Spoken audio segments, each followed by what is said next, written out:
Hit it. Hey, you're the host tonight. I don't need to be hyped up. I'm chill as fuck, homie. Oh, no way. Oh my god! No way! Oh my god!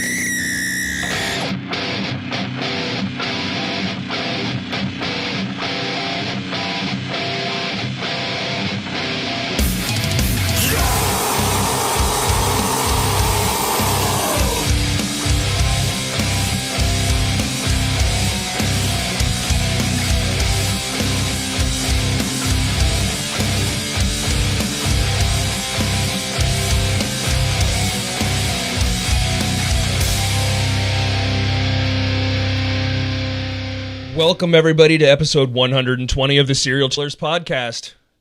Today, I'm joined by my co-host, Jesse. How's it going? I'm Jesse.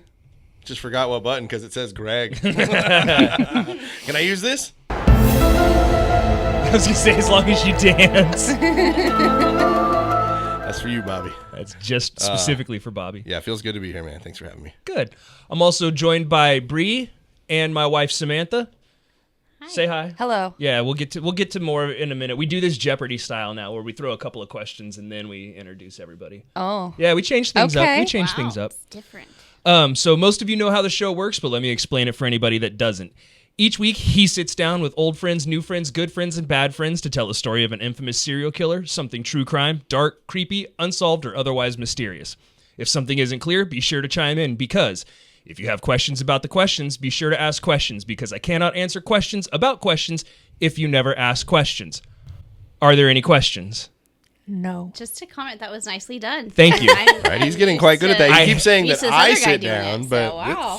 Well, because normally it's you. Every now and then it's me. hey, man, I'd start including yourself in that. If I said each week I sit down, I feel like a liar. I don't know, maybe like I dipped a ball or something. Yeah, how do you have a half? Well, then welcome to and let's play the Serial Killers podcast. I fucking love the theme song. Go ahead, laugh at it. It's amazing. It's all right, cute. So, She already did, dude. Done. Question number 1: in what year did the United States allegedly go to the moon? Have you ever noticed? I'm sorry, say it again. I wasn't concentrating. In what year did the United States allegedly go to the moon? Closest to the answer gets 250 points, 500 if you nail it, and 1,000 if you get the whole date. Closest without going over? No. Only if you guys are equidistant apart. Closest. Okay. Yeah, closest to it. Are we ready? We are. Go ahead. Bree says 1969. Sam says 1962. That is 500 points to Bree. If you want to take a shot at the full date. Oh fuck! Nah, I would no. Do we have to? I'll try. You don't have to, but it'll if you nail it, it'll give you an extra 500 points. July 12th. Whew, fuck me. July 20th, 1969. Damn. Yeah. I'm a witch, I swear. No, I'm just kidding. I'm sure we went over this in school at some point. And somewhere back there. Absolutely nailed it, though. That was awesome. So, on July 20th, 1969, we allegedly went to the moon.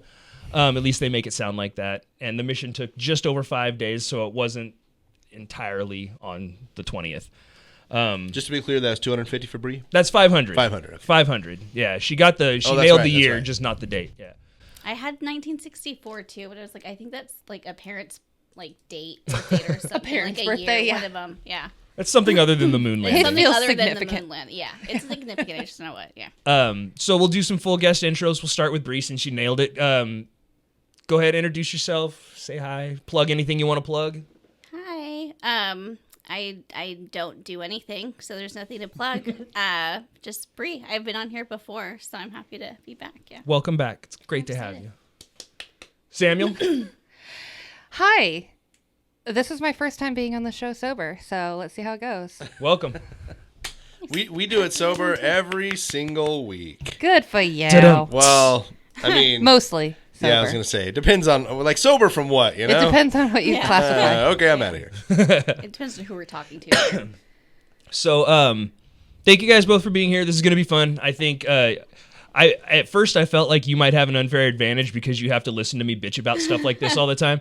But then I realized you just hear me bitch about it. You don't listen to me bitch about it. Oh, hell no. Shut up. No, I mean, I know you Oh my listen, God. but like, You don't retain the stuff that I tell you I about this stuff. retain a surprising amount of shit that you say to me, so calm down. All right. So Then let's see how this I goes. feel like if there's like 1,000 things being said, 950 is still a good number. Yeah, no, you're right. So Yes. Well, there are 13 more questions, and good luck. Good luck to the both of you. You usually just don't say anything about a show until after when you're editing. Right. So I think we're okay. Should be okay. So Referenced Works, there's a YouTube channel called Vintage Space where she covered a lot of this, and she's very cool. She does a lot of good breakdown on stuff like this and just space in general. But she's awesome. I like her channel. Also, there was a documentary on Netflix called Conspiracy Theories, and they talked about original. This. Yeah, no, they nailed it. And there's some information that I got from there, but like there was one guy that I don't know, seems kind of sketchy at best. But I'll get to that. Also, if you guys want to join in, you can find us on Instagram and TikTok at Serial Chillers Podcast, on YouTube at Serial Chillers Podcast. There's this Threadless store, serialchillerspodcast.threadless.com. Is that how it goes? Correct. Yeah. There's a new sticker store, Patreon, a donation page. You can find us on Discord, which is way better than Facebook. You can send us stuff if you want. P.O. Box 1229, Clovis, California, 93613. Remember, if it's dangerous, attention, hella Greg. Only over a level 7 of dangerous, though. Right? Yeah, if you would 7 or higher, go ahead. 6, you're good. Yeah. We'll share. SerialChillersPod.com for everything else, and LonelyFans.com if you're interested in that kind of thing. Shazam. Question number 2.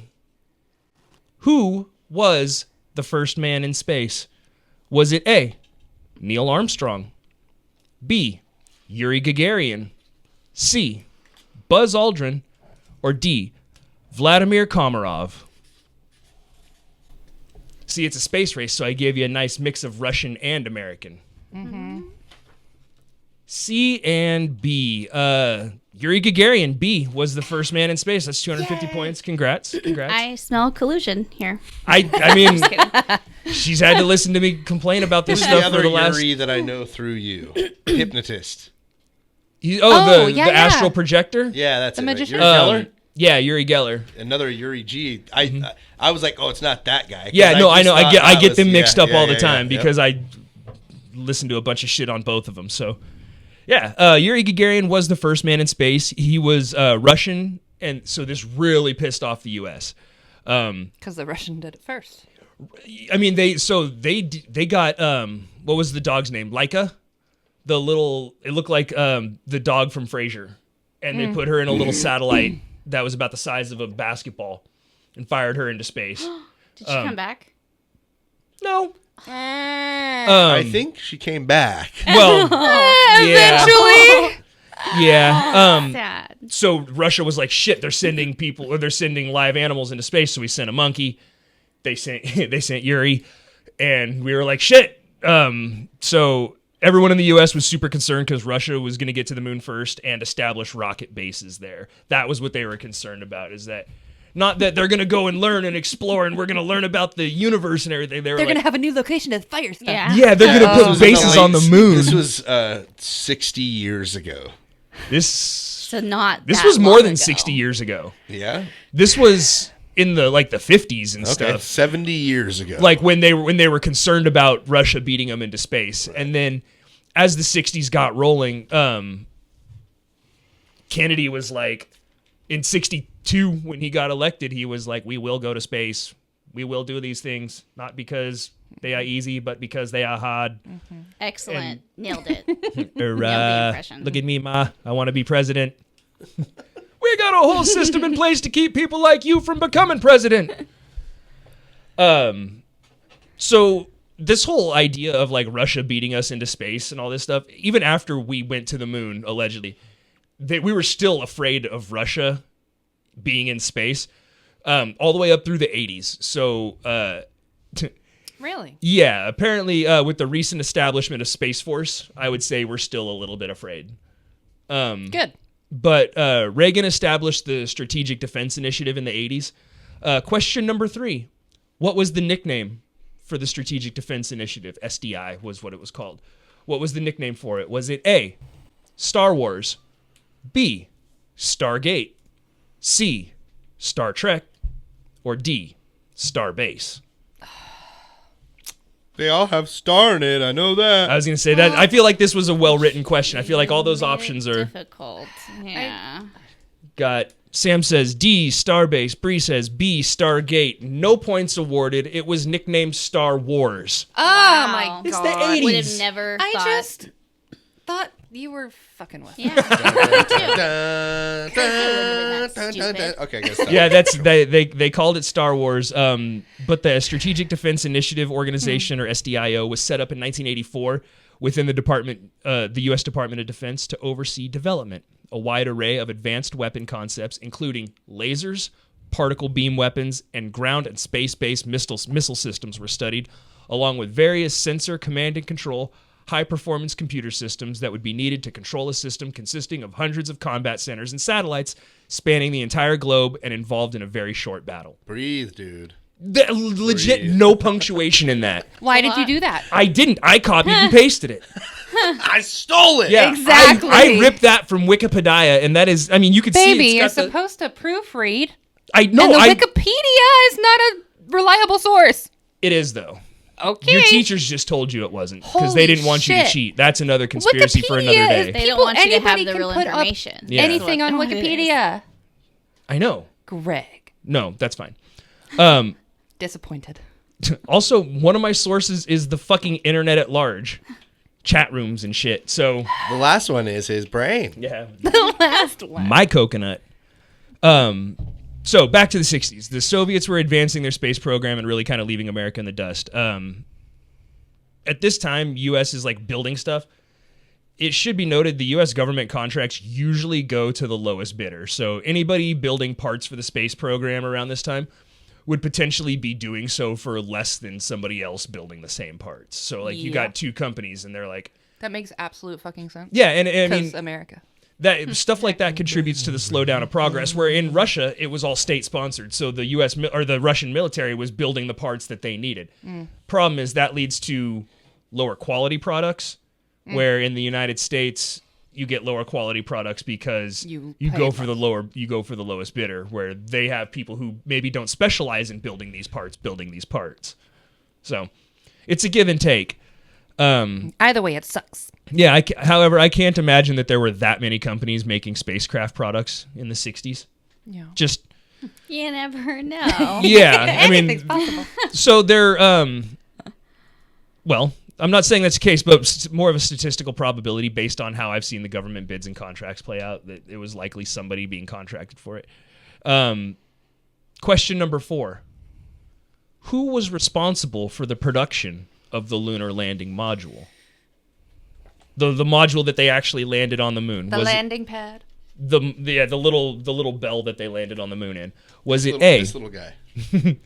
Was it A, Lockheed Martin, B, Boeing, C, Grumman, now Northrop Grumman, or D, JPL or Jet Propulsion Labs? Got your answers? Sam says A, Lockheed Martin. Bree says B, Boeing. The answer is C, Grumman. Terrible. Damn it! I thought that was going to be it because that sounded silly and I've never heard that name before. That's just an unpleasant sounding name. Yeah. Yeah, those are all contractors for the U.S. government who build roughly the same thing. Like even Rolls-Royce does. They build engines for a lot of the planes. Like a lot of the jet engines are Rolls-Royce jet engines. Interesting. Ball out, homies. Yeah. which is crazy because it's like, yo, dude, you guys build jet engines and luxury cars. Why not just build like super fast cars and do that and only that? No, unacceptable. I would think it would be cool, but Now, anytime I fly, I'm going to ask, what kind of engine is this? Exactly. I was If it's gonna not say- Rolls Royce, I'm not flying. Yeah. It's not going to happen. So this is a Not good BMW enough. engine? Get me off of this piece of shit. Shit. you mean That's this what it is is. this is made by Lockheed Martin, the people who make the Trash. fastest plane in the world? No. Not good enough. Not good enough. I spit. Ma'am, you're gonna have to leave the plane. That's when I get escorted off the plane. Spitting And after COVID, yes. And I can never fly again after that. So the U.S. had a tall order to fill, and they were kind of falling behind with all this stuff. So it seems like instead of spending billions of dollars in the 60s to try and get to space, it would be more cost effective to just go to like a soundstage and fake it, right? Mm-hmm. I mean, just from a logical point of view, you could say, yeah, we did it, and then everybody agrees to keep their fucking mouth shut, and you just execute 1 or 2 people on principle right there to show that you're not fucking around, and then everybody else is going to just fall in line. That That's always reasonable. still sounded like the hard part to me. But I was going to It's say like that keeping puts a lot of secrets. trust in people. That and- seems so much easier to me. The same people who say the U.S. can't keep secrets, like he can't keep a secret of that scale for that long. The Manhattan Project, where we made the first nuclear bombs, nobody knew that was a thing until like the day until before right it now. dropped in Hiroshima. Nobody in the world knew that we had nuclear bombs until we did that, and they were like, "What the fuck?" And then we did Well, it again 3 days apparently- later, and they were like, "Whoa, whoa, whoa!" Yeah. Apparently, America's really good at scaring people because But- why else would somebody just shut the fuck up about something like that? But that's what I'm saying. We're able to keep that a secret through the production and manufacturing of it. How many people do you think were involved in that? A lot. Tons, hundreds. And so I feel like maybe keeping something like this, especially if you keep it compartmentalized, And it costs way less. but if you keep it compartmentalized and you keep, half a dozen people on set, you've got 6 people who are in on the ground floor of this. You've got Buzz Aldrin, you've got Neil Armstrong, you've got Stanley Kubrick, and you've got a Where cameraman. did that come from? What? The Stanley Kubrick thing. Because he was just one Or of did them. he like drop? He's just because something? he was a popular director at the time, and because Had to he's be him. he's done. Oh. He's like known for his attention to detail. Don't- Yeah, He was around at the time. he's so detail oriented that if they were to fake something, they would need somebody with that kind of attention to detail who can. Okay, so he has never like accidentally dropped like a little tic tac size bit of like information, and people are like, "Oh my god!" That's what I'm saying. So you watch The Shining. Danny has the Apollo 11 rocket on his sweater. So do or, all That's like little boys. influence if with that in mind. I'm thinking it would be a hard secret to keep now, but going back Yeah, when there's like no social media. there's nothing like that, and there's more of like this loyalty to this country and like whatever. you're- Bitches be stupid back then. They're like, Exactly. "Oh, They're America, stupid you're you now, post love." World but- War II. Yeah. You're You know, right. it was You're worse post Korea. then. You're right Yep. in the heart of Vietnam. Yeah. So I Yep. mean, it's not as thinking now, looking back at the time, like it could be a little easier to keep. Still, it would be hard, but it's more doable. I think. Yeah.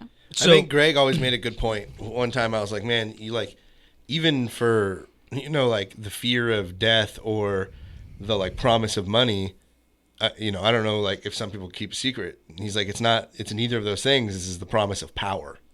It's the promise of power that keeps people quiet. yeah, if you Well, were not to mention like death is not very scary compared to like all the other things they could do to you. right. Well, and that's the thing is that you have the information. If you die, that's suspicious.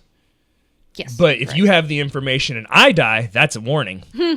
Yes. You know what I mean? I'll Like take that's the warnings. I'm just Right. right. That's fine. So, according to an expert from a documentary, I believe that's the one, Conspiracy, on Netflix, and I have expert in very big bold quotes on here.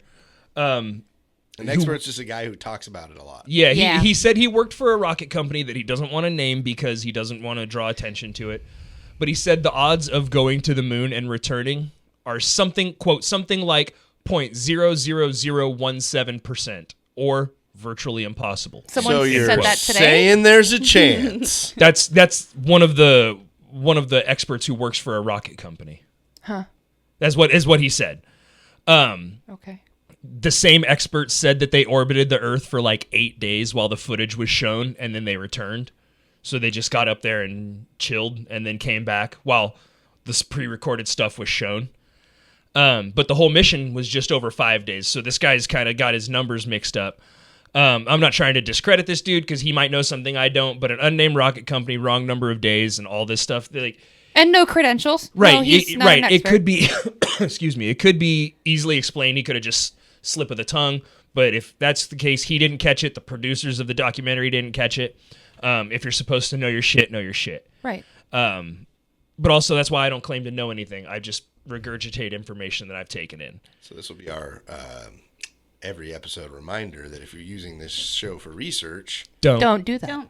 Yeah, this is not a show to use This is for research. entertainment purposes only. All celebrity voices are impersonated poorly. None of this is real. So yeah, some of the stuff that bothers it's all me a about simulation, man. that's another episode. I'm working on that one. I haven't compiled the data yet. Oh God, the wormhole. I would be in. Oh God. So some of the beef I have with or some of the stuff I agree with when he said it's virtually impossible to go to the moon and come back. So we think of the solar system as the models we made as kids, where it's a sun in the middle and it's stationary and all the planets are revolving on ever bigger rings on the outside. In reality, the sun is careening through space at something like 66 million miles an hour. And we're trailing behind it like a spiral, trying to catch up to it. So, I mean, space is a vacuum. If you, go in space and hold a baseball and let go of it, it's just going to float there because there's no force exerted on it. But if you throw it, that baseball's going to go forever because there's no force working to slow it down. I don't understand why that argument has anything to do with it, because we are also careening and we are sitting stationary. Right, we're but fine. we're also not leaving the planet to go to a smaller satellite of the planet, which But is we also can fly orbiting us, planes. and that thing is following behind we can us. leave the planet. Yeah, but we're staying within the gravitational pull. If that plane stops working, it's just going to fall back to Earth. If you're up in space, Could we and not you're... travel to the moon and be within that same gravitational pull that keeps the moon orbiting us? No, because in the 250,000 miles between the Earth and the moon, there's no gravity. This is what happens at home. He tells me and I say, fuck no. Yeah, Why? which is fine. But there's no gravity between the Earth and the moon. When they get halfway to the moon, Oh, right. Yeah. they're floating. But why not? Make that motherfucker explain himself. What is keeping... Okay, so if not gravity, then what is keeping the moon attached to us? What's the That thing? is gravity. There's enough gravity So there's enough gravity. to affect a giant celestial body. Yes. Yes. That has Not its a own tiny gravity. little rocket ship. That has its own gravity, and Earth has its gravity. And those two gravities attract each other. But that tiny little rocket ship, And there's no manner of catapulting... you can do it, but that's what I'm saying. The odds and the math required to slingshot off this planet at 66 million miles an hour behind a fucking, careening through space and land on this little tiny satellite just off planet, 250,000 miles away. It seems like he said 0.00017%, virtually impossible. That's how Childish Gambino saved Matt Damon in The Martian with the slingshot. He came up with the math for a slingshot around the planet. That's what they did in Armageddon too. Oh yeah. Yeah, but that's a real thing when they use when they fired Voyager out into space.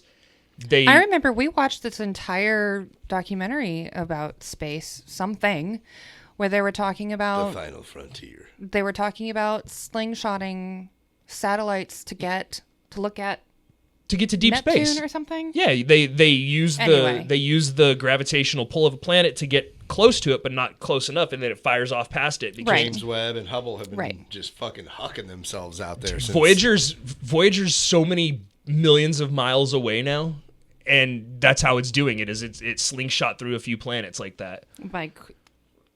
Yeah, exactly. It gets caught in the orbit and then falls out of orbit and fires off. That's how comets get through and stuff like that. But Sorry. no, that's fine.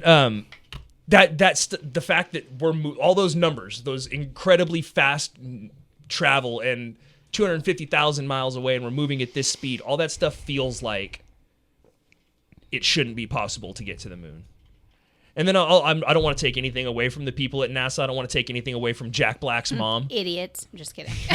Bunch of fucking Nazis. Yeah, foolish. But Liars. Jack Black's mom is an astronaut? Yeah. no, she was a programmer for Something like NASA. that, She was a code writer. So there's a picture of her standing next to a 5-foot tall stack of handwritten computer code, And she did that? Mm-hmm. Oh. and it was integral in the She's Apollo adorable. missions. Again, we talked about the astronomical, no pun intended, numbers that go into this.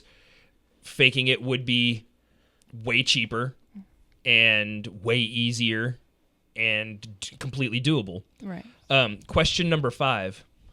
A movie came out in 1977 about faking the moon landing. What was the name of this movie?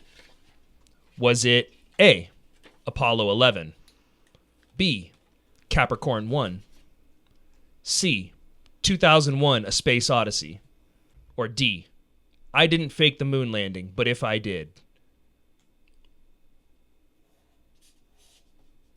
By O.J. Simpson. Yeah, by Orenthal James.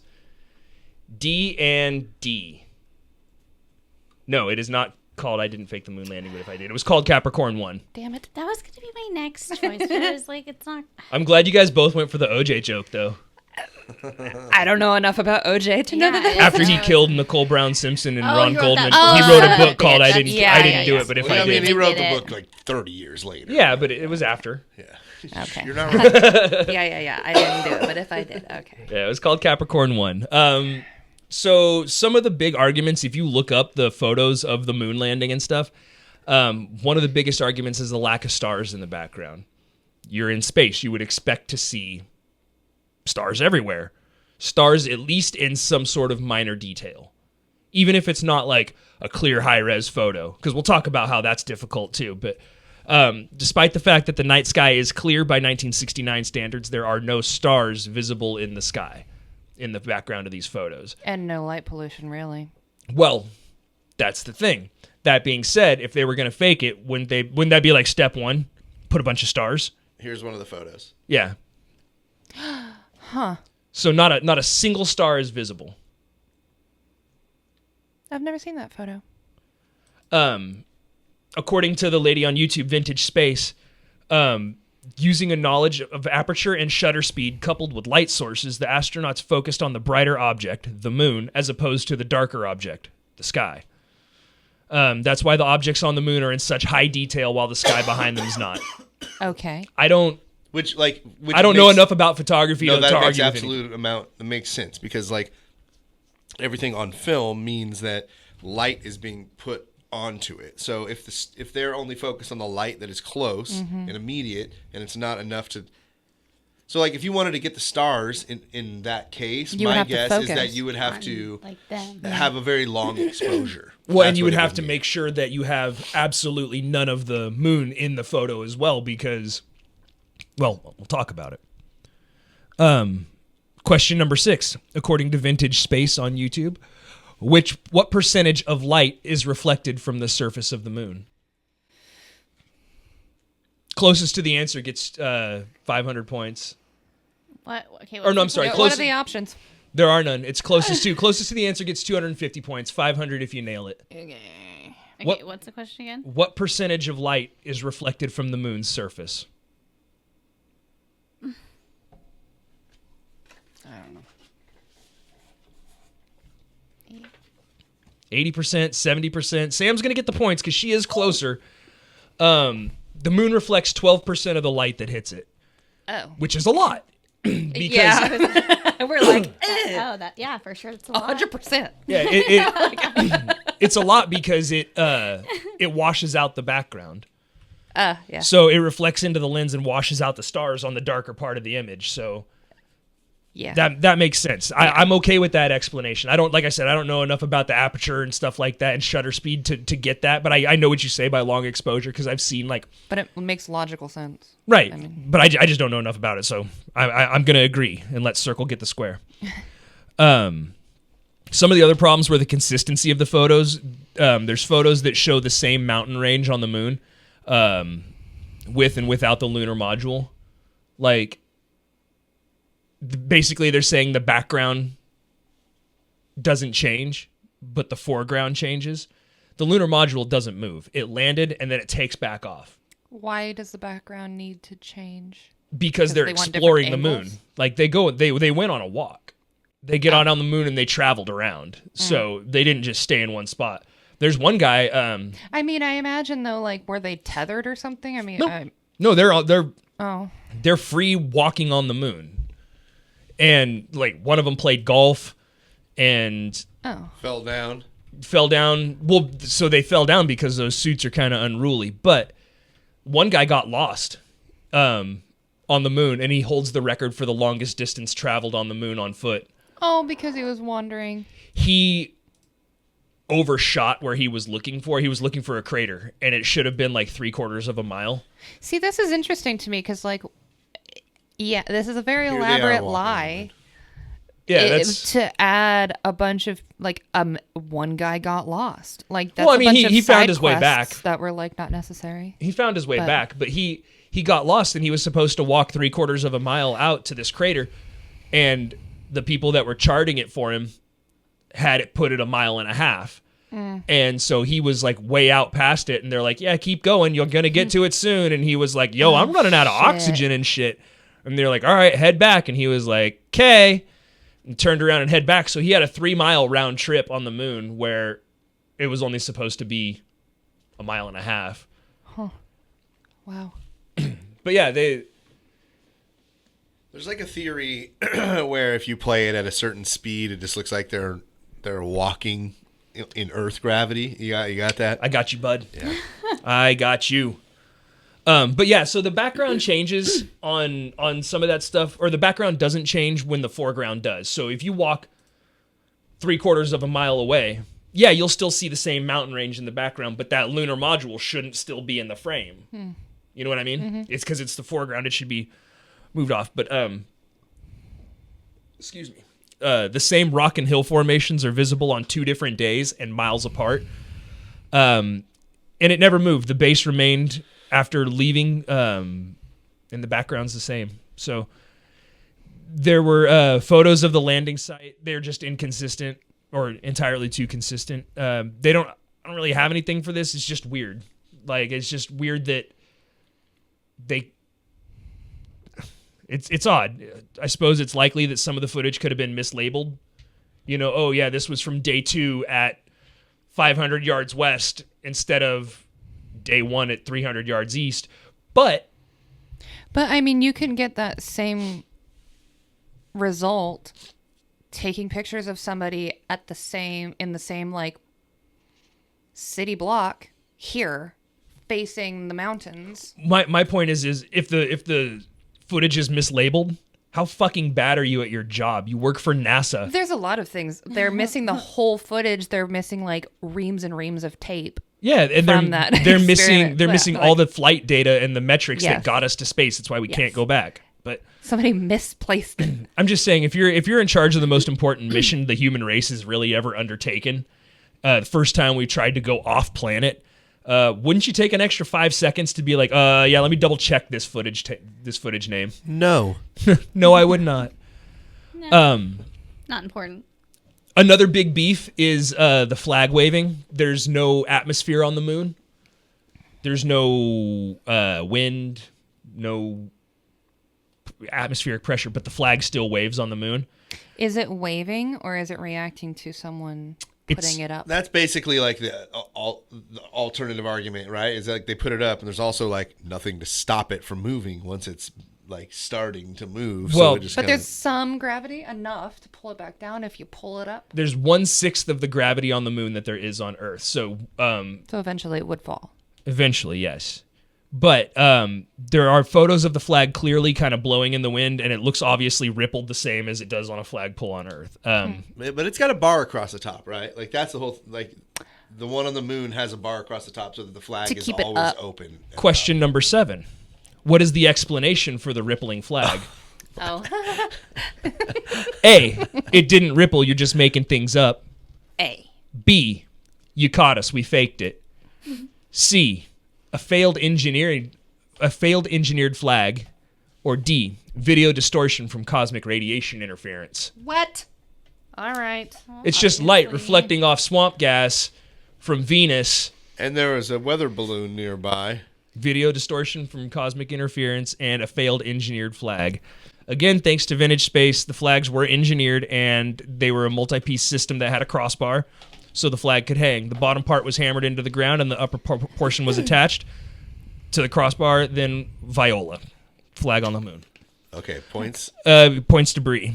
However, there was a problem with the actual crossbar. As a result, the flag buckled in the middle. So the crossbar didn't seat properly. So it buckled like that, and it gave it a big ripple in the middle, so it looked like it was waving in the wind when they were hammering it in, and it's moving back and forth. Oh. Yeah. Yeah. According to... Allegedly. Yeah. Allegedly. Yes. According to the internet, you know? They were there. Yeah, everybody on the internet knows everything. That's why Wikipedia works. So there's some inconsistencies in the landing. The lunar module landed...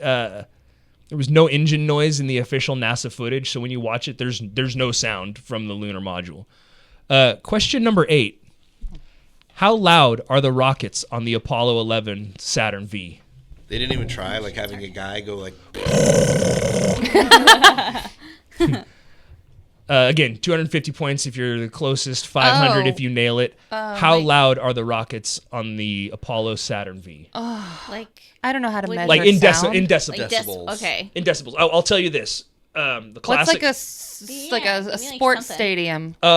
Like super loud. Okay, we went to Falcons games when you were a kid and stuff. That place would get up to like 105 decibels. The Tark meter? Yeah. An iPod, like an old generation iPod with the wheel on it and the little white headphones, turned all the way up, is 120 decibels. Which is like the equivalent of a jackhammer, if I'm not mistaken. Yeah, a leaf blower's like 140 decibels, I think. 1,200 decibels. Oh, oops. 350 decibels. Sam's going to get the points. She's the closest. The lunar lander should be around 140 to 150 decibels. Oh, no, I'm sorry. It was 230. 230 is the actual That still decibels. doesn't sound like enough. It doesn't. Yeah. But it should be 230 decibels. The lander was around 140 to 150. So the launch rockets that made it take off were 230 decibels. So What did you just say an iPod was? 120. The old ones. Yeah, the old ones with the wheel. I think they only go up to like 85 now. I love that we have to say like the old ones with the wheel. Yeah, like I know. I know there's probably somebody No, out there I'm who's just going to shocked hear at this the and be like, amount what of, the like, fuck is an hearing iPod loss with a we wheel? have. No, get this. I was with a set of kids. I was with some kids the other day. A set of kids. So, because they're twins, so that's Oh. what I thought about. Right? I thought you What were a like, weird I was way with to a set of say twins. that. No, I'm just start referring to Austin and Oh Dustin my as a set. god! Why did I do that? I'm sorry. It was Don't be fucking sorry, it was weird. great. And I said something about a PlayStation 1, and they're like, "Why do you call it PlayStation 1?" I was like, they didn't even realize like that There's there was difference. only. Well, no, they said, "Why do you call it PlayStation 1 and 2?" And they didn't realize like at the time there was only one PlayStation, so we didn't have to call it a 1. Like we just called it PlayStation. Real sauce, So man. he was like, "Why don't you call it PlayStation 1?" I go, "Because there was nothing to fucking compare it to. It was a PlayStation." Fun fact, PlayStation 1 came out in 1995. So yes, the Saturn V rockets were 230 decibels on launch. The lunar lander should have been around 140 to 150 decibels. However, there was zero rocket noise picked up on the communications back and forth with mission control. They had that sweet Discord thing. They just Yeah, turned it on. just using sound gates on 1960s. But there is sound from other shit, or did they completely have it muted? There's Was it space is a vacuum, so there's no way for the sound to travel on the air. You know what I mean? Sound waves need air or need atmosphere to travel. So that's why they say you can't hear any of the rockets. In space, No one can hear you scream. Yeah, because there's just a no scientific atmosphere fact. for the sound waves to travel on. That's why, like, if we were 5 feet apart in space, we'd have to talk on radio. Because if I were talking to you, there's no... You wouldn't. It would never make it there. Yeah. No shit. Yeah. Blew your mind a little bit, didn't it? A little bit. I was gonna say I saw you get the brief 1,000-yard stare. And then, Yeah. And then reel it Trying in. to make sense of it all. So, yeah, space is a vacuum, therefore has no air, so no air for sound waves to travel on. There are videos of astronauts during spacewalks on the ISS, and they're like wearing the suit-mounted cameras and stuff like that, so you can see it. And like you can go to the NASA website and watch them do stuff on the ISS all the time, and Right. it's cool. And there's a guy out there using a DeWalt impact drill, like the ones that I have in my bag at home. And he's right here in front of the camera screwing something onto the side of the ISS, and there's zero sound, and the camera's right behind it. So it's weird. God damn, that would suck. Yeah, so there's no atmosphere on the moon either, so it stands to reason that sound waves wouldn't travel there either. Yeah. Except they did sometimes. So You could hear a fart. well, they would pick up sounds on the in-suit microphones, and they said it's because the suit acted like a drum, like it would, because it's pressurized and it has air and oxygen inside of it and everything. it basically, because it was pressurized, it would be like flicking the outside of a drum where it would boom, and the vibrations through would pick up in the microphone. So outside noises would affect the atmosphere inside the suit, which would pick up in the microphone. And I'm like, okay, how does this sound affect the suit if it can't travel? Like, that's what I don't get. But look at me, fella. Say it sounds like really, really smart stuff that I don't know about. well, so there's 1/6 of the atmosphere on the moon. So I get 1/6 of that sound wave or whatever is probably how that works out. I don't know. I'm not a scientist, but It stands to reason. a sixth of 140 decibels should still be like a hearable volume. Right, something. Yeah. So if that lunar module on the low end is 140 decibels landing, why isn't it being picked up? Why isn't a sixth of that being picked up? So, question number 9. 1/6 of the noise of the lunar lander would be approximately 25 decibels. Which of these is also 25 decibels? A, a whisper. B, leaves rustling. C, a car idling. Or D, gunshots.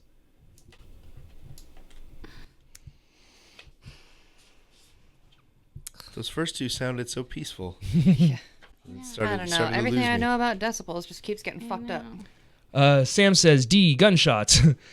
Bree says a whisper. Vastly different ends of the spectrum there. According to the audiology website, 25 decibels is equivalent to leaves rustling. Okay. See, and that's what I was thinking. I think I got A and B confused. I'm a little slow right now. But yeah, okay. But that also explains why you wouldn't maybe hear it on the microphone. If it's That's not very loud. Yeah, if it's Yeah. the sound of leaves rustling and they're talking and everything, you might not hear Yeah. that in the back. Before you started asking your question, I was literally Googling Things that are 25 decibels. example of something 25 decibels. Audiology website has it. I They have a will- little chart and it shows you like where things rank as far as decibels. Okay. It's kind of neat. They tested a prototype lunar module, and Neil Armstrong lost control of that thing when they were testing it on Earth. He was about 300 feet from the ground when he lost control of it, and he's just kind of free falling. That's a lot of feet, man. So he ejected, and they just wrecked a lunar module on in Nevada. In Start the desert. again. Yeah. Yeah. I mean, I wonder how much that actually cost them to like build a lunar module, $4. testing it on Earth, and then just fucking bailing. Like and- not only in like Like we're not cost even checking. of the module, but like cost of like time to build a new one or repair that one. Yeah. So this happened at Ellington Air Force Base here on Earth in a controlled environment. The lunar module used a single rocket motor and 3 thruster motors to stabilize it. So it had 3 thrusters around the outside and a main propulsion motor. And when it would land, that propulsion motor would start off real strong to hold you up and then slowly reduce power as you got down. And then the thruster motors kept you square. So Just you didn't- knock you back into place. If Right, got when you squirrely. started to tip or whatever, it would psh, psh, psh, psh, and land you like that. Question number 10. How many pounds of force is exerted by the rocket motor to control the descent? I didn't know Closest this to was the gonna answer. Be like a physics type quiz thing. Well, Yeah, these are hard. This is bullshit. Like I need to know the math. good thing is, though, like, Science. I haven't This given episode you, is bullshit. Yeah. I haven't given you any of this How information, many- so it's all guesses. How But many pounds of... how many pounds of force is exerted by the rocket motor to control the descent? Closest to the answer gets 250, 500 if you nail it. I'm all asking like, what was the dog's name? Like, dang, I need to reflect back in like 12th I only grade do 1 out of 5 episodes. I got to show out. chemistry. I appreciate it. And I feel- don't know. Everything I've I'm- done is like a wide I'm gonna miss. leave this significantly dumber because I just feel really stupid. It's a very close game, guys. 750 Bree, 500 Sam. 500 and 500. You guys guessed the exact same. Wow. Are we right, That's how though? lost we are. We're like just right in the middle. Yeah. Okay, so Are we right though? I'll give you were not. Like at all? No, the lunar module the lunar module uses around 1,500 to 2,000 pounds of force. Oh! So See, I thought if I was going to go higher, I'd be an idiot again. Right. That's how I feel. so I'll let you guys decide. Do you want to both get points, or do you want nobody to get points?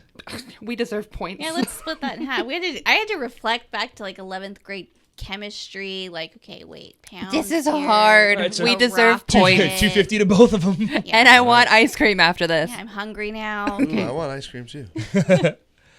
So yeah, the lunar module uses between 1,500 and 2,000 pounds of force to descend. Not enough to make a crater, but only enough to move some dust, is what they said. I feel like... That's...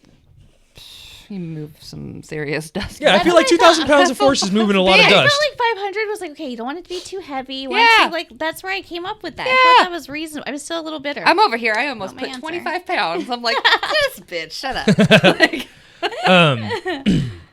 So the major problem I have with the statement of just moving some dust is if they're on a sixth of the gravity, that means the force is actually 6 times stronger.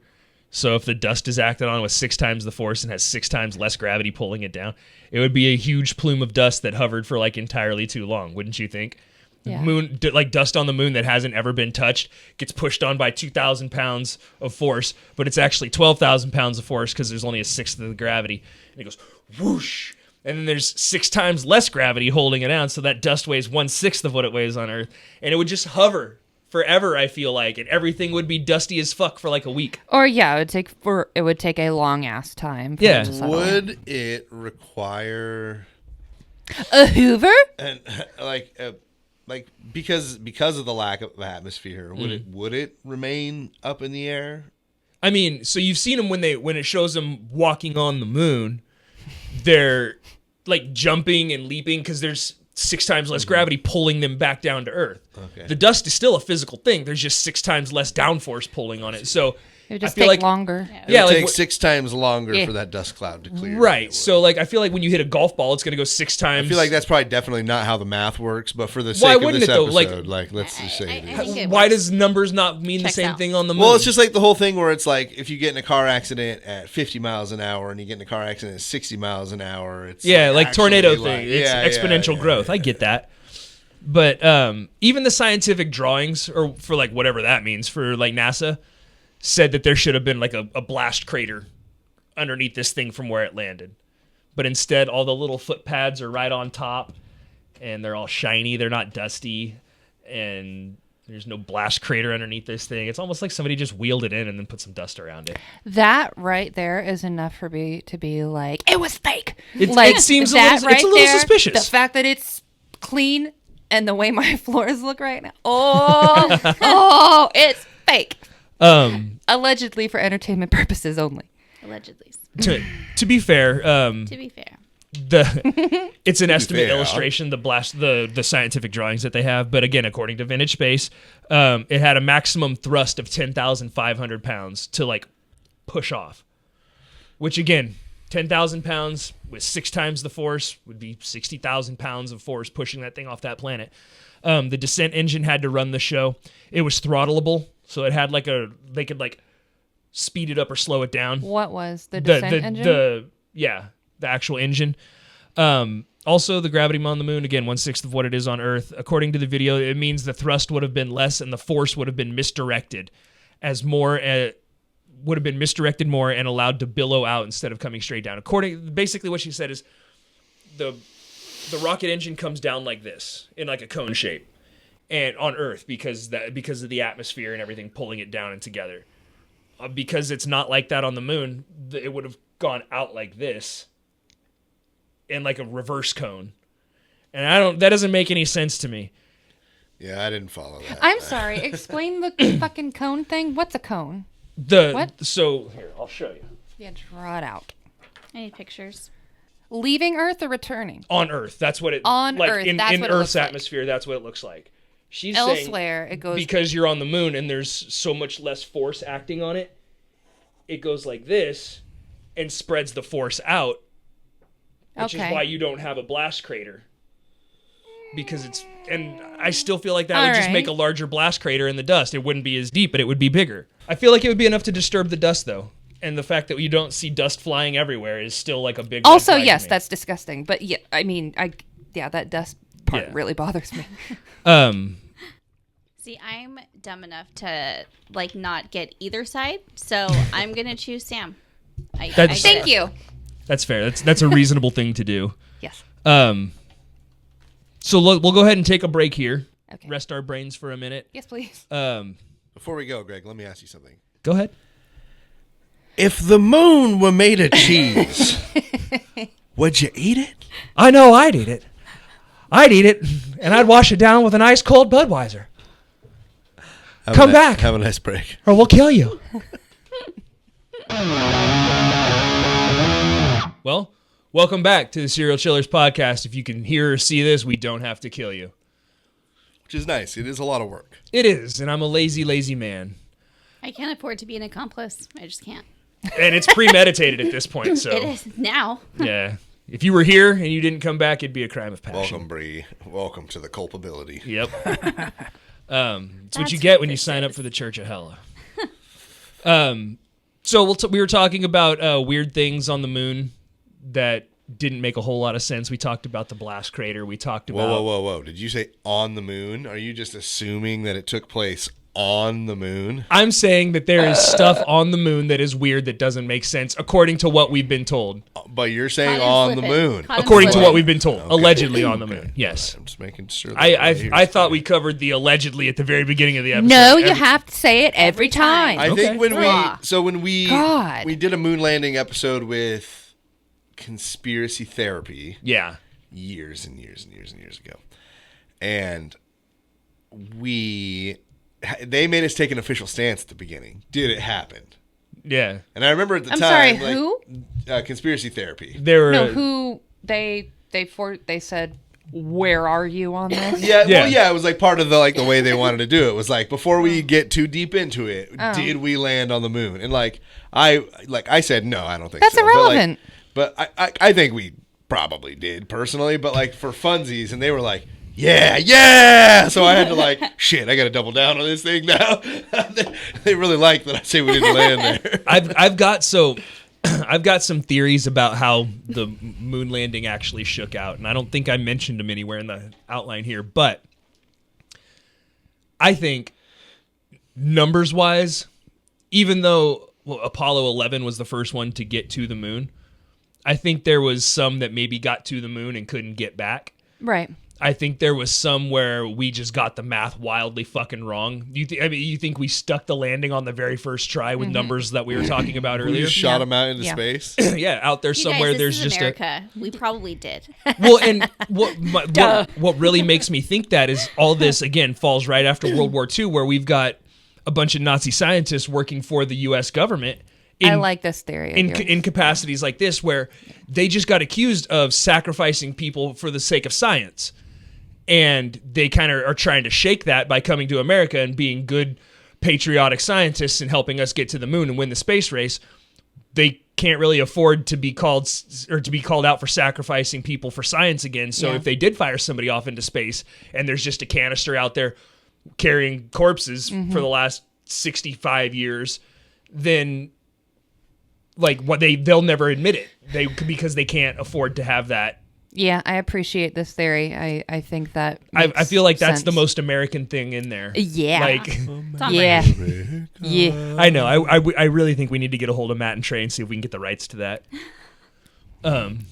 We could just add the hit on here. I think we should just do that. You think Just see what happens. Think they'd get mad? It won't be them. It will be the It'll be Paramount. if that's who owns the rights to it, then yes. Who owns Comedy Central?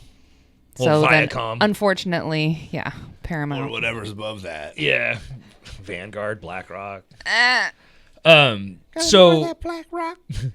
there are footprints on the moon. The rockets should have blown away all the dust on descent.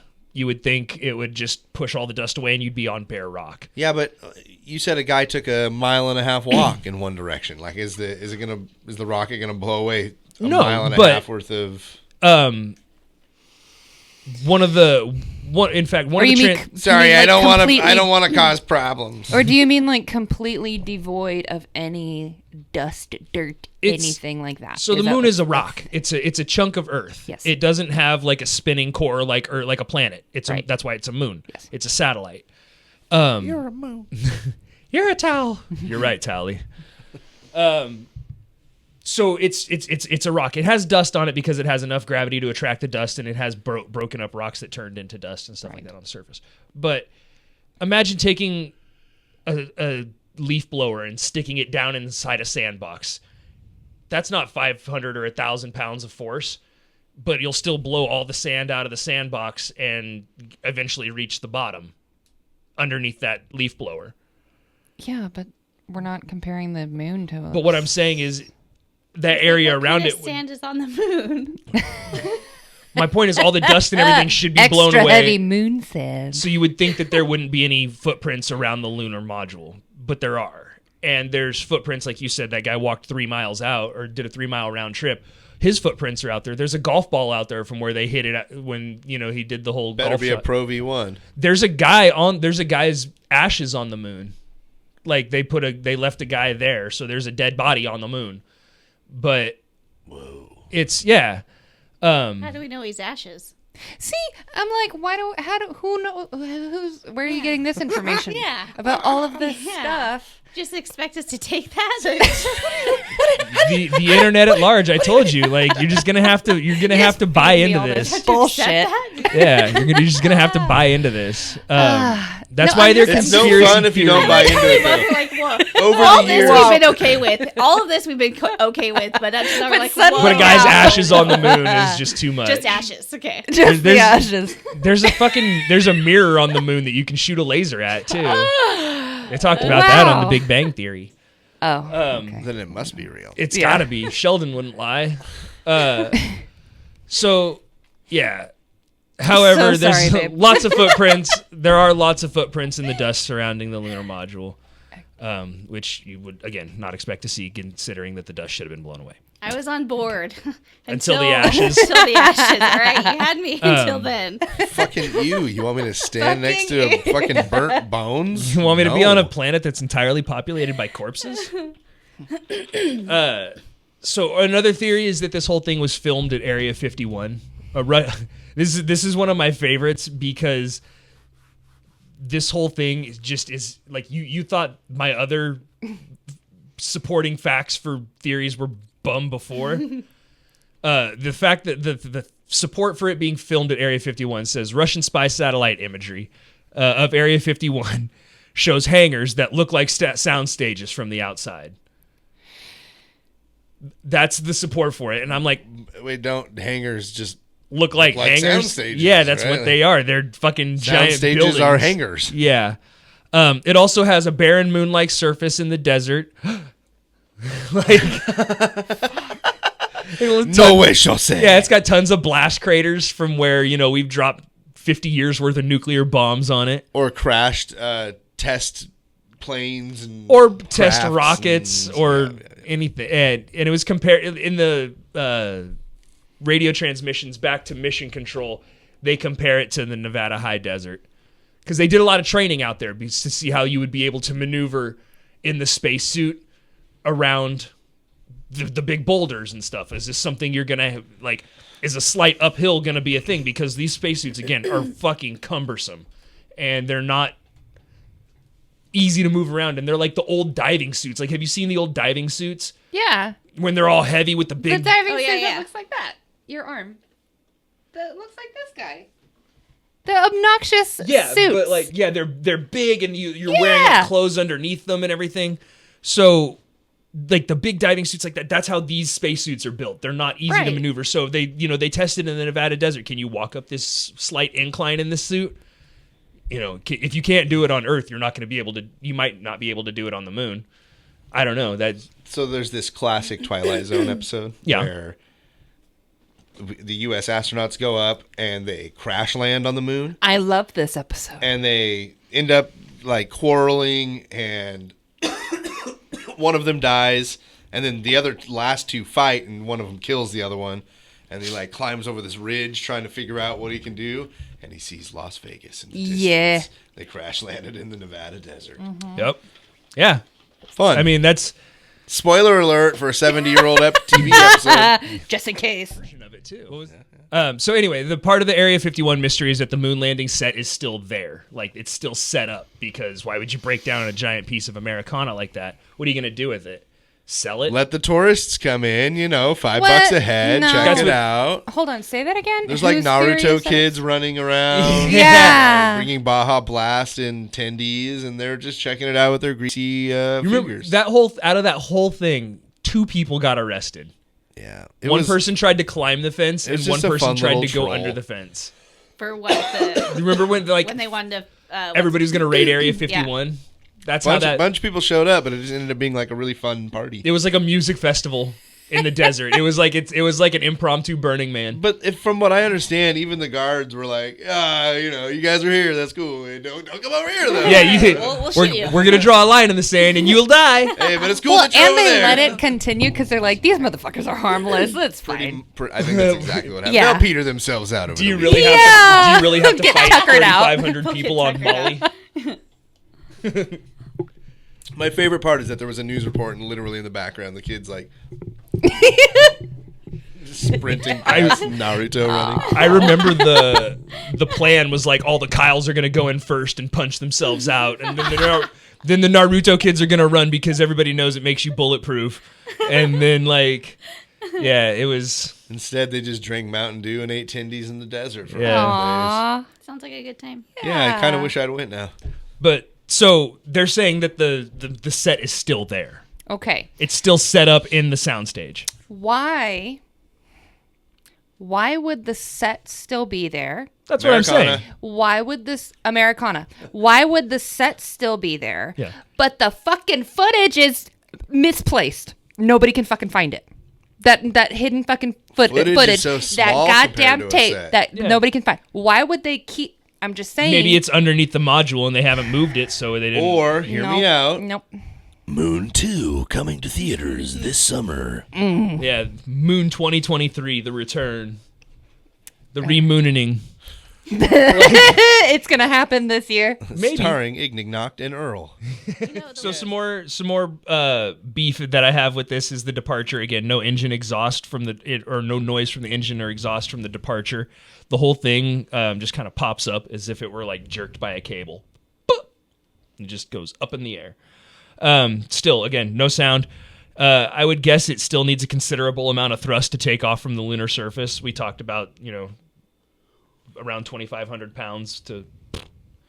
Oh. Yeah. And it stands to reason that the make it thrusters.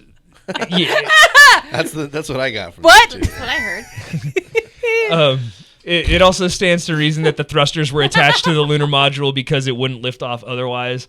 Those rockets don't produce enough vibration that travels through the tin can that they're all sitting in with open radios, as well as their suits acting like drums while they're strapped to this monster trying to lift off from the lunar surface. No sound traveled that path and wound up on tape.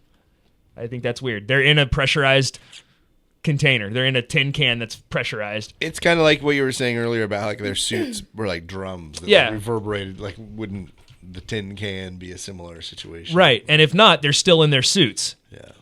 Like they're in a space suit, not the exterior Were they ones. in their suits the entire time? They They're didn't not take in their- they're not in the exterior suits like the big bulky ones, but they're in space suits because they're in a pressurized thing lifting off from the planet. Getting ready to reconnect with the orbiter, the lunar orbiter. Can you imagine being the dude that's like on the lunar mission that just has to stay in the orbiter? Right. You're like, did oh it- man, he did it They twice. look like they're having so much fun down there. Yeah. Is he playing golf? He told me he wasn't even bringing his clubs. That son of a I wish bitch. I could do that. So this whole thing took 5 days? The whole Allegedly, yes. allegedly. I understand. If you look at some of the photographs from the moon, the poor quality video is allegedly the fault of the transmitter and the technology at the time. Just to talk about the technology of the time, color TV had only been out for like 16 years, and we were already just trying to put. Yeah, people isn't on your the moon. iPhone like 20,000 times more the powerful? the than first iPhone? The first iPhone had 4 times the computing power of the Apollo 11 rocket. God damn. Yeah. We literally like sent them to the moon in a tin can, allegedly. Question number 11. 5 years after this, after the moon, some pretty basic stuff was invented. Of the following 4 items, 3 of them were invented 5 years after the moon landing. Which of these was not? Ooh, tricky. Yeah. Is it A, ARPANET, the original iteration of the internet? B, Post-its? C, UPC codes? Or D, the Rubik's Cube? Pretty sure Romy invented the post-it. I was like, I'm pretty Yeah, her sure dad. Romy and Michelle. He was her uncle. Or was it her uncle? Yeah. I fucking... Yeah, that's right. They're uncle. every time I hear Time After Time, Oh, I think of them classic. dancing to that at the end of that movie. What a fun movie. yeah. That was such a good movie. Nobody ever can tell me Lisa Kudrow's not a leading woman. She's, oh my God. She's so good. So All right, good. Sam says D, Rubik's Cube. Bree says B, Post-its. Actually, Post-its, the UPC codes, and Rubik's Cubes were all invented 5 years after we landed on the moon. The internet, ARPANET, was invented the same year we landed on the moon. Oh. Like in its early iteration. And just for funsies, it was invented for nerds to play MMORPGs. What's MMO? Massive multiplayer online. You Oh. say that like so, like everybody would have known that. Well, it's A lot of people will know. I meant to A lot say of I meant to say it like the nerd from South Park. It's an MMORPG. You gotta let me. My nasal cavities are all swollen, so I'm already. Here, hold on. It's an MMORPG. There you go. I'm gonna need you to macro everything to your F keys. But yeah, the nerds that worked for DARPA and like the Los Alamos rocket propulsion. Quit calling them nerds. That's what they are. Their entire job. So DARPA's entire job was to figure out stuff that could go wrong in the United States and then like solve it before it happened. I know I've used this before, but was Pharrell there?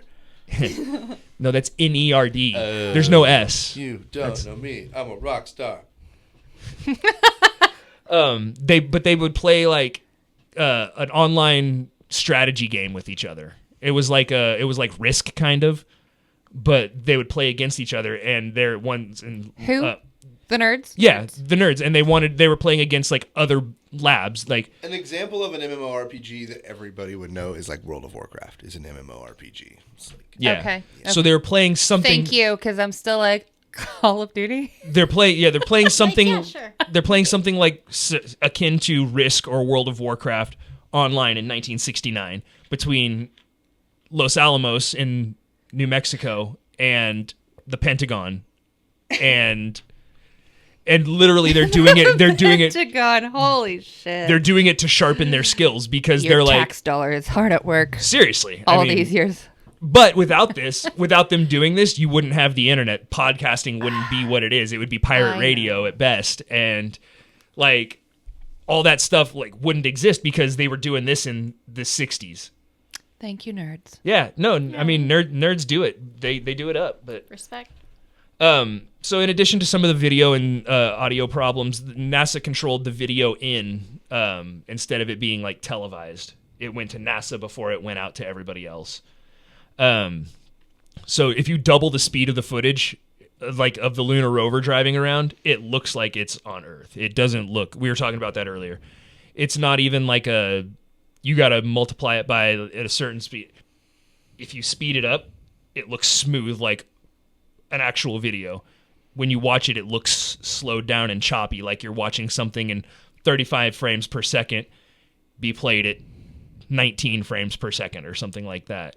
What's the point of that? Because then it makes it look slower. It makes it look like you're bouncing in 1/6 of the gravity instead of just hopping along. So, it also shows the astronauts running like they would in clunky spacesuits on Earth. Like it just looks like you're running in an awkward suit when you speed the video up to the right speed. Still photos were awkward and hard to take. The person who designed the chest-mounted camera said they were clunky and hard to use. So the cameras that they had, like in the original moon landing, were chest-mounted. So they were like, you held them like this, and they were mounted to your suit. You couldn't look down and see the camera. They didn't have like a viewfinder for you to look in to see what you were aiming at. So if you wanted to take a photo like up there, you had to, and then hope you had it centered and got the exposure right and the shutter speed and everything else. There was no proof. It wasn't a digital camera, so they're not snapping a photo and looking at it and being like, okay, we can run it back. So yeah, these cameras with no viewfinder, They have to move their whole body into body position to take what they can only hope is a centered and focused shot. Better hope you don't fuck those photos up. That photo shoot cost billions. It's like when you hurt your neck and someone's like, "Yo, look at that," and you're all, Yeah, I feel like it's it would be like being the big guy that holds Krang. "Oh yeah." You know what I mean? Krang wants to look at something. You gotta. I feel like Krang sees through his eyes. You think so? He's a brain. He's like he's Yeah, but he's in his attached stomach. into like a neural system. Maybe. I don't know. How come the guy never did What do this? you think, Bree? I have no idea I who know. we're talking I was about. kidding. But I Amazingly, agree with you. amazingly, almost all the photos came out focused, centered, and like really good. Wow, there's some professionals who can't do that. That's some bullshit. Yeah. Some of the lighting, again, we talked about a little bit of already. The only light source they had on the moon was the sun. There were no external lights on the lunar module or their suits. However, in Apollo 14, in an Apollo 14 photo, there appears to be two different light sources, and the same thing with Apollo 17. Like maybe the stage lights might have been offset, get a couple of contrasting shadows. That's one of the problems that they've been having with some of these photos is you'll get shadows going in. No lights. No artificial lights whatsoever. Right. Really? Sun's pretty bright. Yeah, well, and that's the thing. Like the sun being on a planet with no, or being on a satellite with no atmosphere. And it's tidally locked with the Earth, so like the bright side of the moon is the side of the It's- moon you're always Right. It stays seeing, right? facing the Earth, so it heats up. So it gets warm. There exists a photo of the astronauts descending the ladder, and they should be in almost total darkness. Like on the first descent down the lunar module lander, they should be in complete darkness because they're in the shadow, but they're lit up and like clearly visible. So it's just conflicting light sources. Or when the sun's behind one of the astronauts, everything in front of him and everything in front of the suit is still visible. But if the only light source is behind you and backlit, It would be like you would think it would shadow. black out the front side of the suit, but it's still It's confirmed that there's no artificial lights on allegedly? the first lunar Okay. mission. Yeah. Okay. There's even a small light visible down and to the left on the crosshairs in the middle of the helmet visor. So like some of these photos, I used to have photos linked to these and they're not there anymore. But there was a photo with the crosshairs and there was like the reflection of the helmet visor, and there was a second light source behind. Like the light was coming from behind him, but there was a reflection of a light source in front of him as well.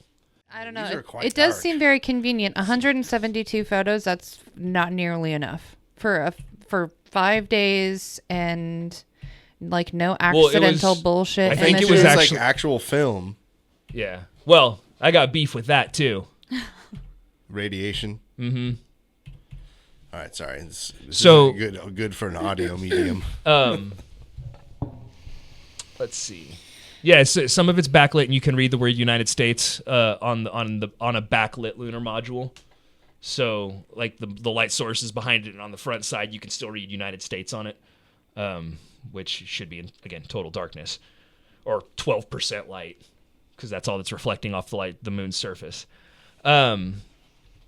Crosshairs were etched onto the lenses of the cameras so that it gave a perspective. They were like laser etched crosshairs on the actual lens itself, so they should be in the foreground of every image. But if you look on some of them, they're behind some of the objects. If you see some of the crosshairs there, you'll see like a flagpole and the crosshairs are behind the flagpole, or it disappears behind a rock where it should clearly still be there. What's the point of fucking that up? I don't know. That's what I'm saying. That's it depends on who you ask. Some of the mistakes are made because somebody got careless. If it's all inconsistent. Some of the mistakes are made because somebody's trying to leave clues. Like somebody's a whistleblower, but you know what happens to whistleblowers. Look at Edward Snowden. Yeah. So, there's all kinds of different theories as to why. That is silly. Yeah, there's a second photo showing some equipment on the ground covering a crosshair, like it covers most of it. There's even a photo of an astronaut holding the flag out, and the flag and the pole are covering part of one of the crosshairs, and the astronaut's covering part of another different crosshair. they're going as far as to Photoshop the crosshairs into photos or Photoshopping the astronauts into photos. I think they would have taken time to get that little tiny bit right. But Yeah. But also, it's the 60s. Or like any they detail they right. didn't have Adobe. Or did they? So Well, they might So have. I used to work. Well, I didn't work in high school. I took photography for 3 years, and I got pretty good at something called like dodging and burning, where essentially like I'll map out what's going to be in the photo, and I'll put cardboard over a photo and only expose like this thing into it. Yeah. And then expose this thing into it, and you can like soft blend it in. Like you can do all this with a projector in a dark room.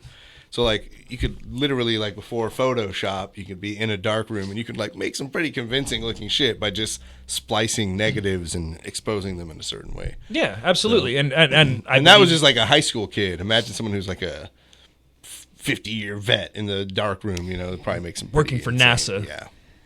Yeah. Yeah, you think they'd be better at it. Right, that's why I said some people think it was somebody trying to leave breadcrumbs for the sleuths to follow to find out that obvious. Yeah, interesting. Another gripe is the radiation belt.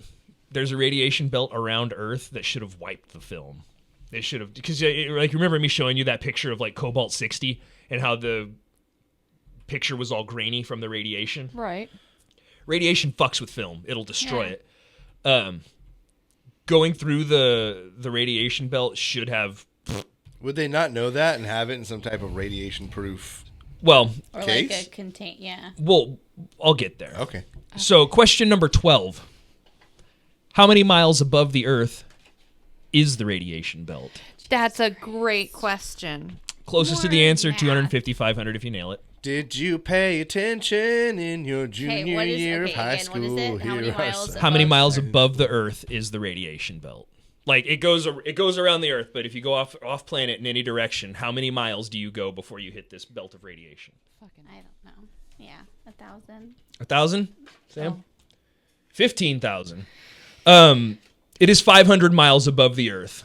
Oh, but it is also Bree gets the points. 250. I still feel stupid. No, I mean you doubled it. That's but it is hundreds of miles thick as well. So it's not like you're just going through like a brief layer of it, like a sheet of radiation. It is hundreds of miles of radiation that you're flying through in this tin can. Anyone moving through the radiation belt would have or should have been very ill because radiation does that. These guys weren't wearing lead suits. Like when you go get an x-ray and that little tiny bit of radiation and the nurse scurries out of the room and then But what about Like the he's had tin a can? waiver. you're in a tin can. It's not lead. It's made of like the same thing that like a balloon is made out of when you go get like one of those foil balloons. yeah, like the Mylar. Mylar is legit the coating on this thing, on this lunar module. It's the same, like that's how that stuff came about. It's like aluminum foil. Yeah. I mean, there's a spacecraft when they're flying through the radiation belt, they're in a plane. Like it would be like similar to being in a plane. But And would that thing have I was gonna say, like, how high do planes get? Like when you just fly in the air? when you fly, you're like 35,000 feet. 30 to 40,000 feet or so. Like commercial jetliners, the big ones. Yeah, I think the highest 30 to 40,000 feet? yeah, so like 7 miles. I'm sorry, what? And the radiation belt is only 500 Yeah. feet. It's 500 only miles. 500 miles. Got it. Okay. Yeah. was like- But like Does not Math compute. isn't math. the high, you're only flying at like 7 miles. And the highest flight was like 95,000 feet, was like one of the spy planes that the US had.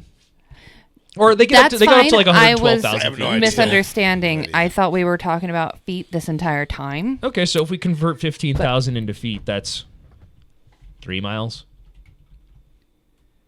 So Okay. she still gets it.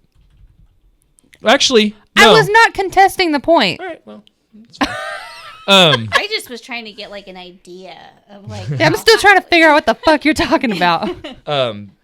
so yeah, again, these guys aren't wearing lead suits like you would assume. They're wearing like spacesuits, but they're not lead lined. If they were, they'd be entirely too heavy to move. 118,000 feet is the altitude record for an airplane. 118,000 feet. Is it all right? Well, with the exception of going to the moon, we haven't even really been above the radiation belt. All manned missions so far have been below it, aside from going to the moon.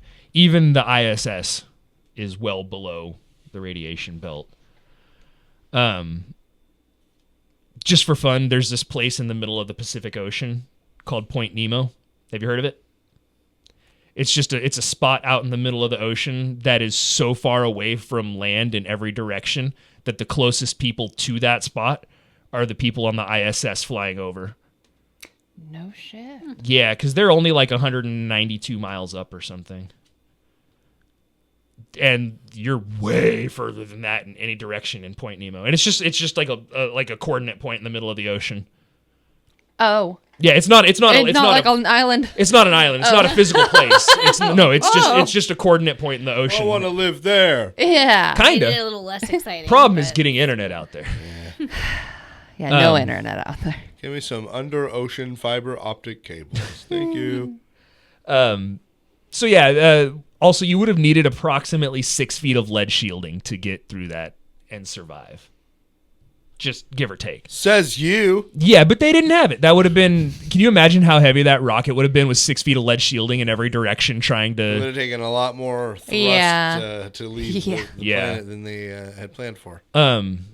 Also, magnetic storms on the sun can increase the intensity of the radiation belt, and that happens pretty frequently. In fact, the moon landing was around the same time as one of the biggest solar storms ever recorded. I'm sorry, are you telling me that the sun is volatile? Yeah, that big fusion ball in space there. That's just... Don't believe it. I don't believe you. The sun is vile. Fortunately, the astronauts had no adverse effects from any of the crazy amounts of radiation that they went through. That's fantastic. Because they That was didn't part go... of their That's testing. kind of crazy. That's to like be where honest. I would be like, all right, there has I don't. Yeah. That's a little. They also they had liquid cooled spacesuits. They had like their own little antifreeze system and like cooling system in their suits. Allegedly, it gets between negative 250 degrees in the shade and positive 250 degrees in the sun when you're on the moon, because there's no atmosphere to break up the cosmic rays. So you're getting, and it's like we said, it's tidal locked, so you're facing the sun the entire time, Right. and it's just cooking in direct sunlight with no clouds, no storms, no nothing to break it up. So like, I know my brain was never going to get me to the moon, but, like, if it did, I'd be such a bitch. Like, heat, like, cold, Yeah. I'd Same. just be fucking miserable. those people that want to go It's a no for me. terraform Mars, get fucked. Yeah, no, fuck that. There were some suspicious deaths surrounding the moon program, the Apollo program. One guy's name was Gus Grissom. I think that's a cool name. He was an outspoken critic of the space programs. He said, quote, "Someone's gonna get killed," end quote. He was talking about the Apollo program. I feel like... I wonder what happens next. I feel like because these guys didn't care much about someone getting killed, because in addition to America's top minds, they were Germany's top minds. So January 27th, 1967, he boarded the capsule for a simulation.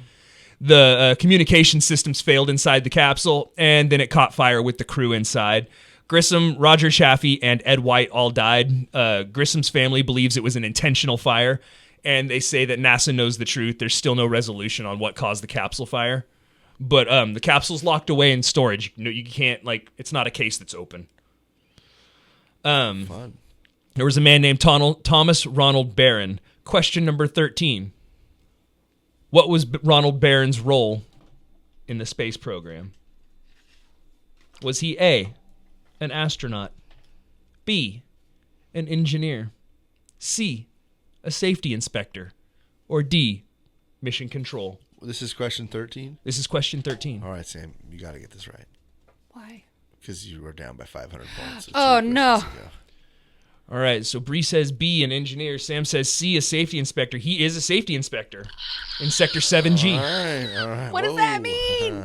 That means you still got to nail the last question. Okay. I think. Let me check. Let me look. It's 1,000 to 1,250 with Bree in the lead. The last question is potentially worth 1,000 points. Ooh, wow.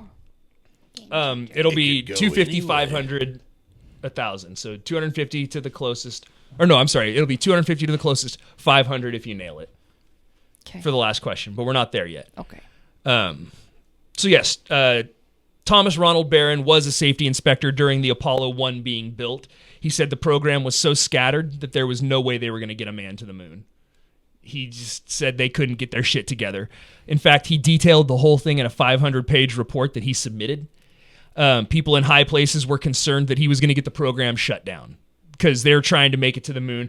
It was a huge thing of national pride to get to the moon. And he's just being real as fuck, and they're like, And he was like- pause. Yeah. Shut the fuck up for a minute.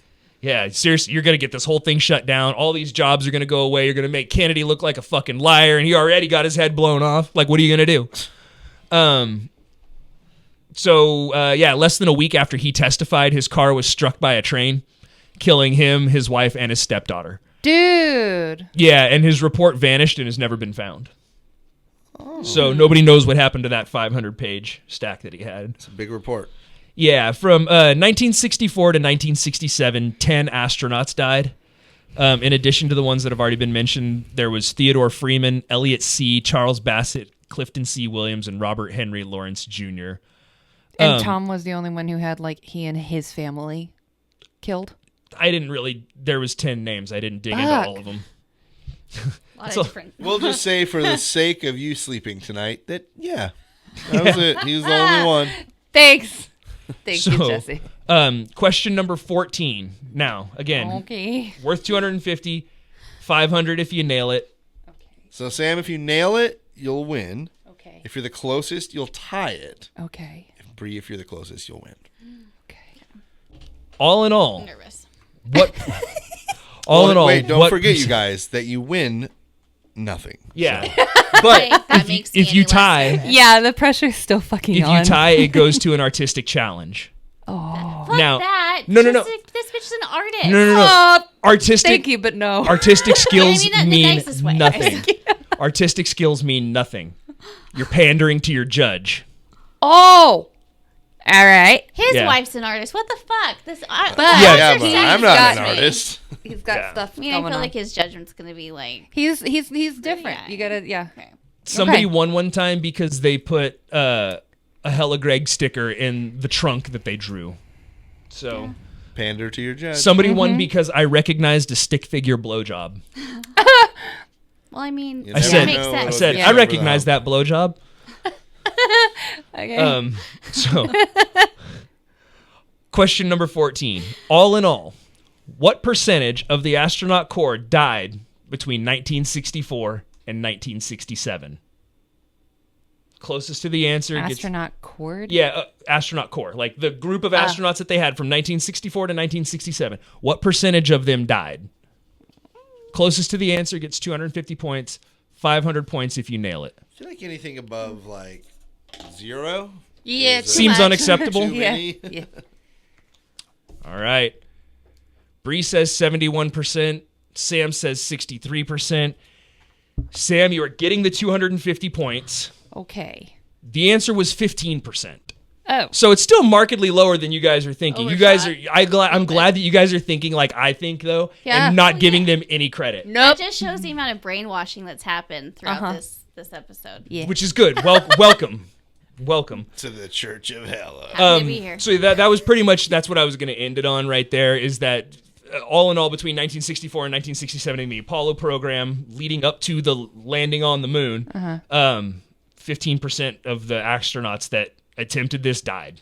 So Wow. yeah, it could be. I mean, Still too many. but like I said, that's what they're telling us. So I still think that, like they fired rockets off into space and missed the moon completely. I think maybe what happened is that what we saw is faked. The footage that we have, everything was faked because maybe the film was wiped when it went through the radiation belt. And they're like, we can't afford another loss. Yeah, they're like, we can't send somebody back to the moon with digital, prove like this shit, digital yeah. stuff isn't a thing yet. Maybe it was they got to the moon and they died. They couldn't get them back, and so they just left them on the moon. and faked it in a soundstage because they made it to the moon. We're not lying to the people. We made it to the moon. We're just showing them a simulation of what it looks like. No, we lied. I mean, but what I'm saying is there's all kinds of possibilities that don't necessarily mean that we didn't make it to the moon.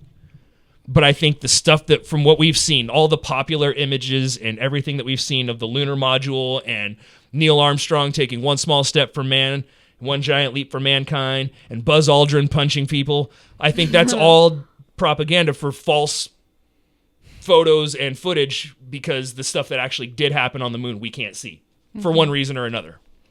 Makes sense. That's all. That's the end of my freaking That's the report. end of my freaking report. Well, that's good that I brought something then, because that'll give you guys some time to do your artistic challenge. I'll give you my little story, then I'll judge your artistic challenge and choose a winner. Sound fun? Yeah. Yes. Okay, I'm so good your with that. artistic challenge is to draw the moon landing if the moon were made of cheese. Okay. Ooh.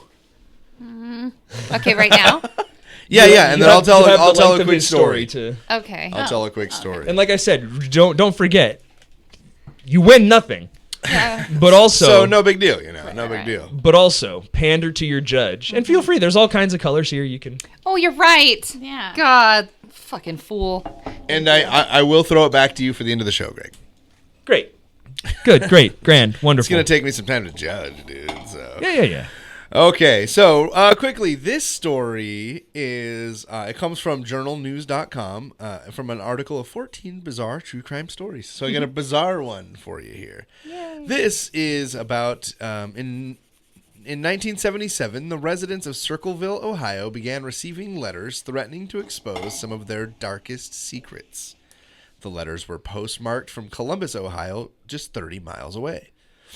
The writer was anonymous and seemed to know a great deal about Circleville's residents. Once people began receiving these letters, each message became increasingly vicious and threatening.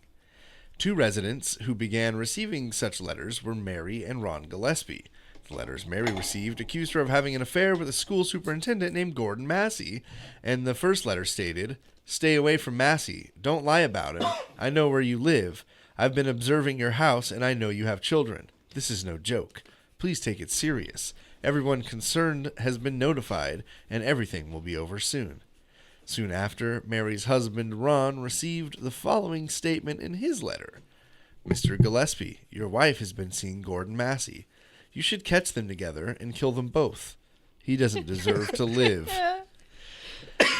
Townspeople began receiving this type of mail constantly. Many of them were terrified that they were being watched. The situation took a tragic turn when Ron received a call one night in August of 1977.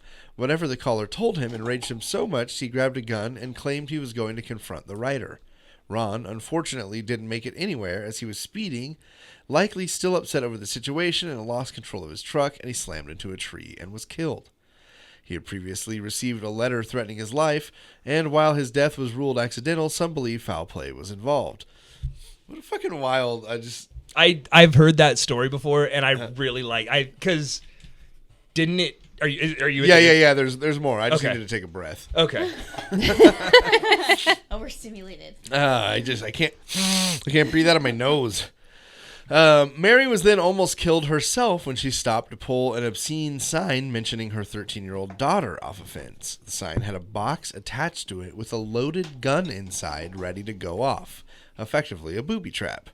The gun was traced back to Paul Freshour, Ron and Mary's brother-in-law.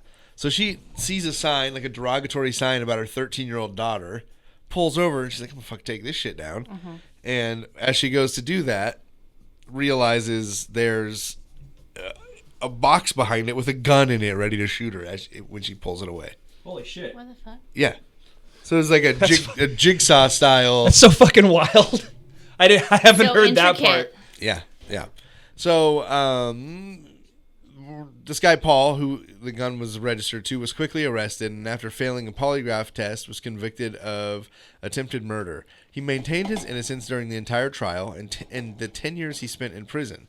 He also vehemently denied being the letter writer, which seemingly proved true, because while Freshour was in prison and reportedly didn't have access to pen, paper, or a way to mail anything out, the town was still receiving letters, and authorities were no closer to finding the author's identity.